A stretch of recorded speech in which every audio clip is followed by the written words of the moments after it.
Hello, beautiful souls, and welcome to my channel, Roseology. I'm so happy and honored to have each and every one of you here with me today. So this video, pretty self-explanatory. It's all about binding your intentions, your energy to different objects, whether that object be living, something like a crystal, herb, or oil, or an inanimate object, something like a statue or a figurine, makeup, clothes, something along those lines. It really doesn't matter. This video is all about how to bind your intentions, your energy to whatever object it is that you want to. I do want to apologize because this video was supposed to have been out maybe over a month ago now at this point. I don't necessarily remember which video it was, but I did ask you guys some time ago if you wanted to see a fully dedicated video solely to binding your intentions to different objects, and a lot of you guys said yeah. And when I sat down to actually film this video, it was very difficult for me to find the words to break down my process, because I know my process. When I do it, it's kind of second nature at this point. And the last thing that I ever want to do is force any sort of content, especially when it comes to talking about things like energy and things like that. So, and I knew that it was just going to require a little bit of patience and time on my end to wait for this information to come to me in a way where it was more easily digestible, user-friendly for you guys. And I'm happy that I did wait, because a couple of nights ago, it came to me in such a way where it's like, it was so simple, so easy, and I was really able to break down my own process. So this is not something that I've read in a book or have gained from someone else. Everything it is that I discussed in this video is all based off of personal experience, the results that I've seen from using this technique. And hopefully this brings you guys some more clarity, support, some answers as to how to do different things like this. The reason why somebody would be binding their intentions to an object in the first place is to help them manifest easier, to make their law of attraction work more effective. So this is something that is very easy to do, but also something that is extremely powerful, and it brings you results. It brings me results every single time. This is a 4-step process I'm going to be discussing, so not a lot of steps, but basically this is just all about kind of reprogramming your subconscious mind. This is what spell work is, you know? And the different steps and things it is I'm going to be discussing in this video, they may seem a bit odd for someone that is not used to working with energy or divining energy or tapping into frequencies. So if this is something that you're open to but not necessarily familiar with, just keep an open mind and take everything that I say with a grain of salt. This is just my own technique, my own strategy that I have found that works for me. So you do not have to do things the exact same way that I discuss in this video. None of my videos are like that, you guys. I'm only ever just putting out information out there. You guys take that information and do with it as you will. So we're going to be diving into exactly how to do that today. That the way you guys can get 2020 started off right, feeling good, feeling confident, feeling powerful, and feeling in control. Okay, so feel free to grab some pens, some paper, snacks, drinks, wine, food, whatever. And we're going to go on ahead and jump straight into this. All right, so first things first, before we get to the steps that I really do want to caution you guys on, is if you're going to be working with anything that is living, like an herb, oil, flower, plant, something along those lines, especially if you're going to be putting it on your body or ingesting it, you really need to do your research to make sure that these things are safe to use, that they're safe for you, safe for your fur babies, your pets, the people living in your household, things like that, because there's a lot of different flowers, plants, herbs, oils, things out there that is actually poisonous and toxic to us. So not everything mixes with our chemistry, so just make sure that you do your research. So moving on, something that I would say is very important, I guess you could consider this step one or like a prerequisite to step one, is you really want to make sure that whatever object it is you're using, especially if it is living, that its energy is available for use. So you really want to go into this, like, let's just say I'm going to be using the Celestine as an example in this video today, and this is just a crystal, Celestine, celestite, however it is you refer to it as. It's so beautiful. These things are living because they already have their own energy. They already have their own frequency that they vibrate on. They already have a energetic host living within them. The first thing that I will actually do is make sure that I've been granted permission to use the energy of this crystal, of this living object, because it's alive. And just because it's not, it doesn't have 10 fingers, 10 toes, it doesn't walk and talk, doesn't mean that it's any less alive than we are. So you need to go into this situation, if you're using a living object, respecting its energy, respecting its space, and making sure that you are asking to use its own energy, because it has its own frequency that it is operating on. And you don't want to just be like, hey, let me just grab this and use it without gaining its permission. That would be like if one of your friends was like, you know what, I need help moving. And instead of them asking you for help in moving, they're just like, yeah, meet me next Saturday at 2 p.m. And it's like, no, you need to ask if I'm available. I might not be available. I might have other things going on. And it's the same exact thing with living objects. You want to respect them. You want to respect their own energy. And you want to do that by asking them them if they can assist you instead of just demanding it. You know what I mean? So once you get their permission, you should be able to tap into connect with their frequency. I'm going to be explaining exactly what that is in a few moments here. If its energy is not available, you will not be able to tap into it. You will not be able to connect to this living object. And there's a few different things that can fix that. One is time and patience. And two would be to charge it. So maybe you need to, set your crystal under the moonlight or under the sunlight or buried in the dirt, put it under some sort of running water like a stream or a river, something like that. Or if you don't want to do any of those techniques, something that is very simple to use with crystals is just get a selenite slab, get a selenite wand, place it on top of your crystal, and it will do all the charging that it needs to get done. It'll cleanse it and charge it for you, which is amazing. So now moving on to step number 1. The very first step that I would say, intention. You need to know your intentions. You need to be very clear with them. You need to already have a good idea, because you want to keep your intentions sort of waiting in the background, sort of in mind as you are working with these objects, as you are binding your intentions to these objects, because intentions are direction. You need to have very clear intentions before you work with any sort of object. So let's just say I wanted to use a Celestine for dream work, because Celestine is very good at raising or tapping into the higher states of consciousness. So let's just say I wanted to use a Celestine for dream work because I'm going through something in my life right now and I need some guidance, I need some answers, I need some clarity. So that's my intentions. My intentions is to seek guidance. So I'm going to use a Celestine. I'm going to bind my energy, my intentions to the Celestine to program it specifically for guidance, answers, and clarity. So that would be an example of your intentions. Make sure that they're just very clear, okay? Moving on to step 2. Step 2 is you want to tap into the frequency of this living object. Now, if you're using an inanimate object, something like makeup, then you need to give that inanimate object an identity. You need to give it energy. You need to give it a personality because it has none. So you need to give that lipstick an identity. You need to give it a purpose, where it's like every time I put on that red lipstick, I feel attractive and bold, or every time I wear that outfit, I feel confident and accomplished, something like that. Now, if you're working with a living object, something that already has its own identity, it already has its own energy, it already has its own frequency, then you want to tap into that frequency. And you're going to do that by using your body, your 5 senses. You want to stimulate your 5 senses. And this is why the root chakra is so extremely important in this line of work, because the root chakra is the doorway to the higher chakras, to the rest of the chakras. The root connects you to your body. It grounds you in this present moment, in this present 3D, tangible, physical experience that we are living in. And that is something that is very important for you to be in tune with, is your body, because your body is an expression. It is a gateway to your spirit, to your soul, to your astral body. So the body can be seen as a doorway to the spirit or the metaphysical plane. And that is exactly what we're trying to tap into, because we're trying to tap into energy. That's what energy is. So if we're trying to tap into energy, we need to use our own gateway, which is our body, the 5 senses. The 5 senses are communicators that send sensors packed with information back to the brain. So anytime you engage your 5 senses, they are communicating with your brain, and your brain is where your conscious, subconscious, and unconscious lives. So analyze the object by observing the information that it sends to your brain. What does it look like? What does it feel like? What does it smell like? What does it sound like? I need to just use my 5 senses. So to me, looking at this piece of Celestine, the first thing that I would notice is its color. Its color is very beautiful. It's very soft. And so it's almost like meeting someone. When you meet someone for the first time, how would you describe them? When you're meeting your living object for the first time or engaging with it, how would you describe it? Now you've successfully started to translate the energy, the frequency of this living object. Moving on to step 3. Now that you have tapped into the energy of this object, now you need to fuse with the object. And you do this by diving deeper into the frequency of that object. So now you need to feel it. Now you need to take those descriptions, the way that you describe that object, and you need to convert that observation into a feeling. So I need to convert that soft color blue of Celestine, I need to convert it into a feeling.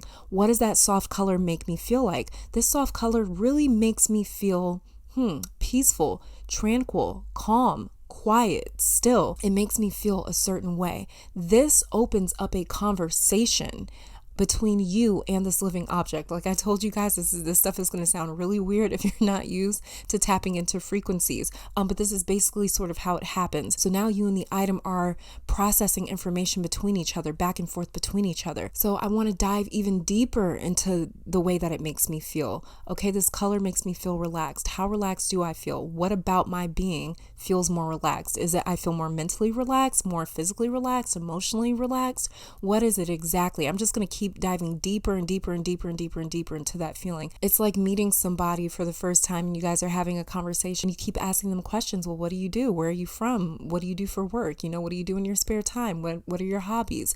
These are different things that you're going to ask that person to really engage them, to learn more about them. This is exactly what you're doing with your item. The more that you engage it, the more that you are learning about it and the more that it is learning about you. This is why I call it a conversation and a fusion, because you guys' energy is really interacting and exchanging right now. This is a fusion. This is something that you do when you interact with everything it is throughout your day. We are constantly exchanging and interacting with different energies and entities and things and people. And as you do this, what you're actually doing is you are starting to level out the vibration, the exchange of energy between you and the item. The more that you dive deeper into its frequency, the more your vibration starts to match its vibration and vice versa. Now, moving on to step 4, as you are engaged in a conversation with your object, this is the point in time that you want to take your intentions, which you have kept in the back of your mind and your subconscious. This is when you want to take your intentions and send it to that object. That I need some answers and clarity in my life right now. I am going to send my intentions to the stone. I'm going to complete step 4 by saying, you know what, this makes me feel very relaxed. I'm going to imagine falling into a nice peaceful sleep and entering into my dream state so I can receive the answers and guidance it is that I'm looking for. Or maybe I want to state my intentions out loud or in my mind. So I could say something like, I am setting the intentions for you to help me fall into a peaceful and relaxed sleep. That the way I can enter into my dream state and receive the guidance, answers, and clarity it is that I'm looking for. Or as I'm holding this object, I can just feel, I can imagine what it would feel like to receive those guidance and that answers and that clarity it is that I need to get through a certain situation in my life at the time, something like that. So it doesn't matter. It's all up to you whether you decide to verbalize it, visualize it, or feel it. It is completely up to you. This is a fully customizable experience. But the one thing it is that you really want to make sure it is that you're doing, you want to make sure that you are not asking, but you are directing. So I want to make sure that I'm not asking the Celestine, hey, can you help me fall asleep? Or hey, can you help me enter into my dream state?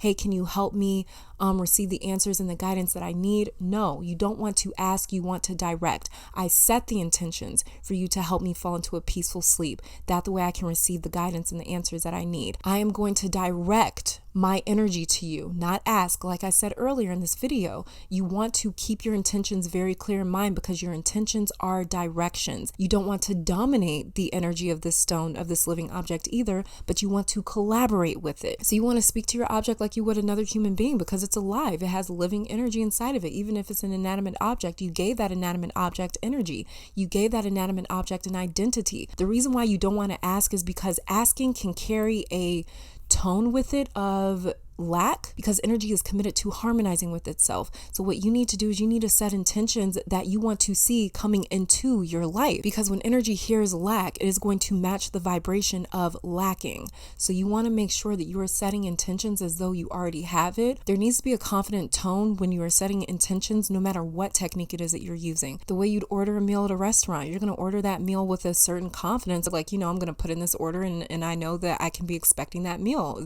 sometime shortly. So that's exactly what it is that you want to do with the universe. You want to have a certain tone of confidence when you are setting intentions using any technique, okay? That's why I said you having very clear intentions is a prerequisite to this type of work, because if you are not clear on it, then the universe is not going to know what to do. Like I said, your intentions are directions. So state your intentions and allow energy to do the rest, because energy already knows what to do. It just needs direction, okay? And now you have successfully programmed your object. Now, a few things to be aware of is the fact that once you have programmed an object, living or not, every time you interact with that object or think of it or look at it or whatever the case, every time you interact with that object, you're more than likely going to be immediately reminded of what your intentions are. This is because you didn't just send energy or send your intentions into that object, but what you also did was you also programmed your subconscious mind.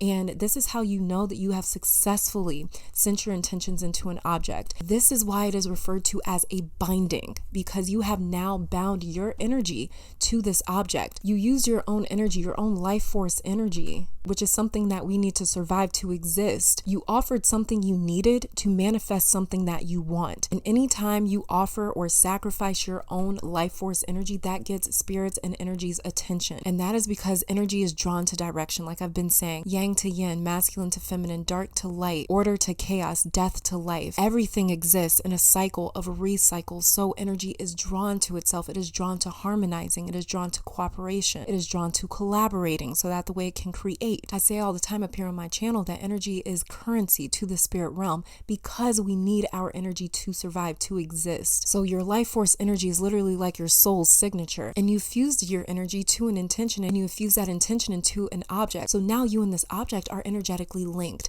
You guys are almost like married in a sense. The reason why this works when it comes to manifestation, the reason why this is so extremely powerful is because setting intentions is like shining a flashlight into a really dark room. That flashlight won't light up every inch of that room, but what it will do is reveal a pathway or a trajectory of that light. You are the person holding that flashlight.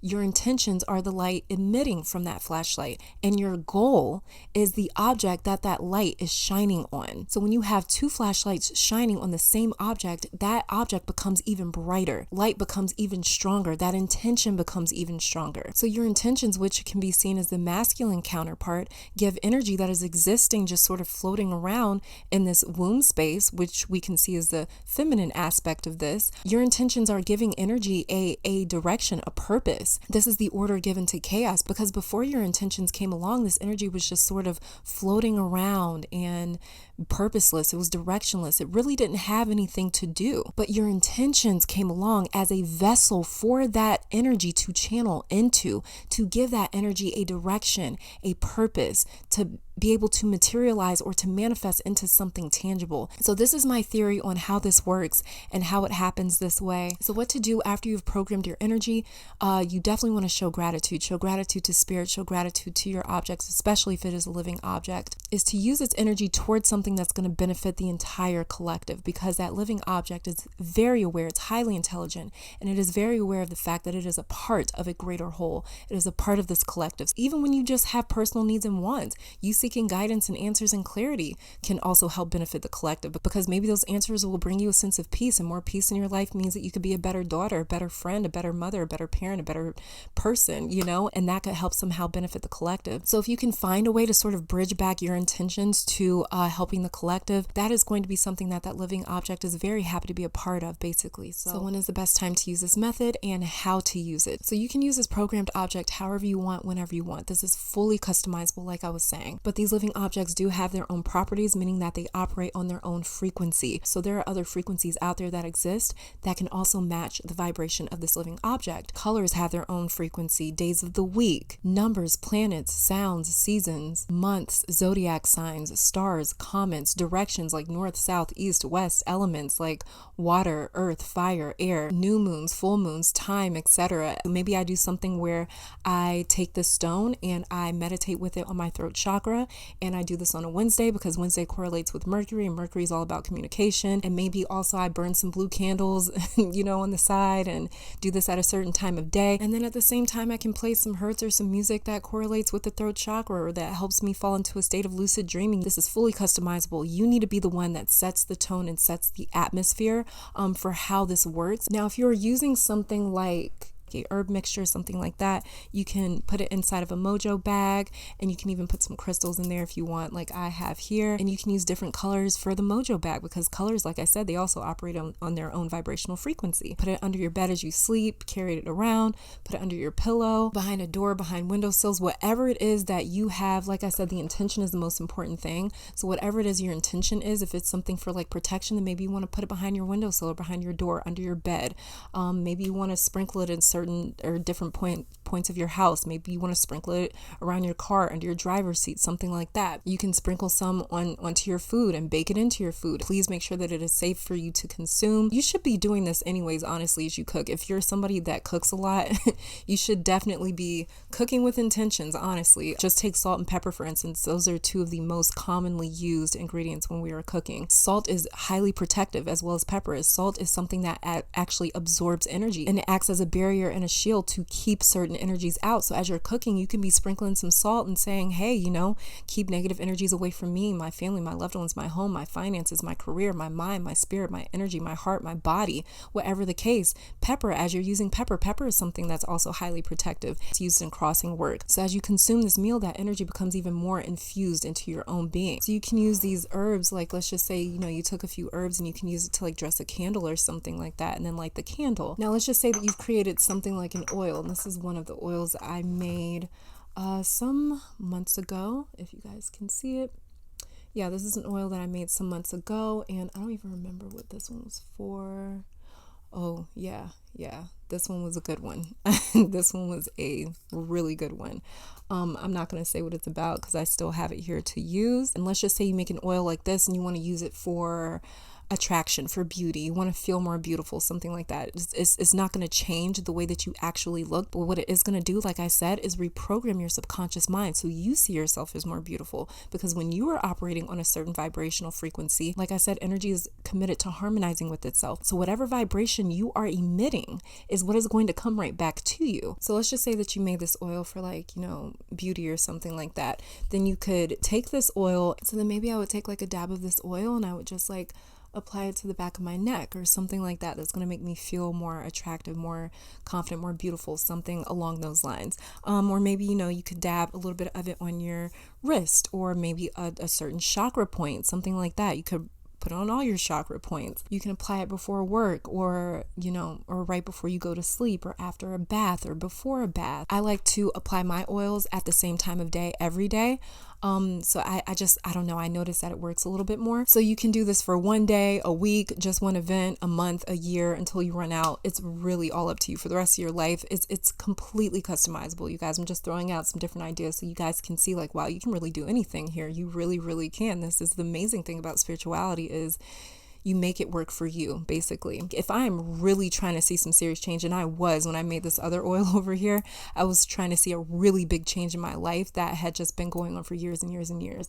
And I knew that this was something that I really needed to focus a lot of energy on. Anytime you focus energy, like I said, energy is currency. And the more you focus, the more you concentrate, the more powerful that energy becomes. And the reason that I wanted to make a candle versus using like a store-bought one was because I was able to infuse my intentions into every single part of that candle, into the wax, into the wick, into the jar. I was able to infuse my intentions as I was making it. And then I took it and I sat it under the moonlight. And then when the new moon or the full moon came up, I don't remember which one, which was like a couple days later, I started burning that candle on that new moon.